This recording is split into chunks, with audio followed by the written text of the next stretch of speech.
So I had an interesting conversation the other day in the car with my fiance, who is a software engineer.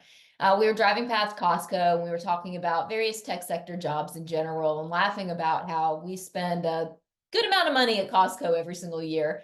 And I asked him, is there any benefit to working at Costco? Do you get any membership discounts or anything along those lines that would help us if you decided to go get a tech job at Costco?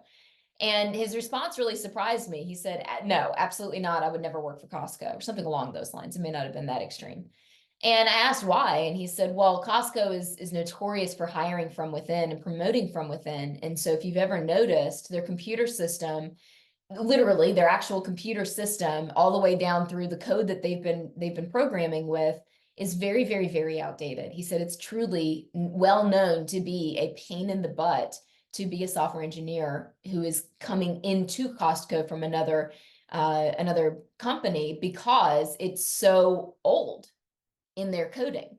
And I thought, well, that's really interesting because the other side, what the consumer side knows about Costco, is that it's great to work there, that generally speaking, people are paid fair wages. There's a lot of upward mobility. There's a lot of loyalty within Costco to being an employee.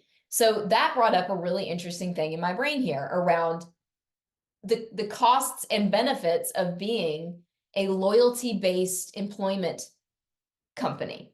What do I mean by that? So really and truly, if you think about it, there's two different extremes to the talent acquisition equation. You could either be someone who values overarchingly loyalty, hires from within, promotes from within, or you could be someone who overarchingly values innovation and hires from the outside to bring fresh blood, fresh ideas into the mix. There's pros and cons to both. Like I already mentioned, there is a massive loyalty amongst Costco employees about what it means to work for the company. They are well taken care of. They are not fearing that their job and their livelihoods are on the chopping block. And there's a con to that as a company owner. In that regard, no one is coming in and saying, hey guys, this code is crap. These computer systems are garbage. We need to update. It's 2024. It's time to change things up. So this made me wonder, what about within our own companies? What is it that we tend to value? Are we overarchingly loyal or are we overarchingly innovative? Think about it on the flip side. If we're only an innovative company, we're constantly seeing a revolving door of people, and it's difficult to create any kind of brand loyalty and ultimately may be difficult to bring talent in if they know that eventually they're just going to be churned right back out again. So what is the basis that your organization approaches talent acquisition from, and promotion for that matter as well? Ask yourself, are we a loyalty-based company or are we an innovation-based company? How is that helping us or hurting us? Is there a balance that we can strike?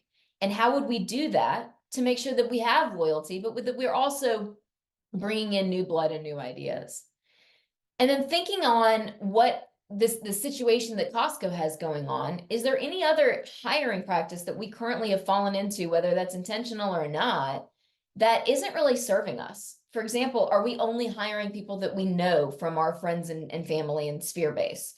Do we need to get outside and start finding people that we know absolutely nothing about them? Or vice versa, do we need to bring in more people who better understand us on a more deep level? Reflect on your hiring practices and think about what's working for us and ultimately what's hurting us.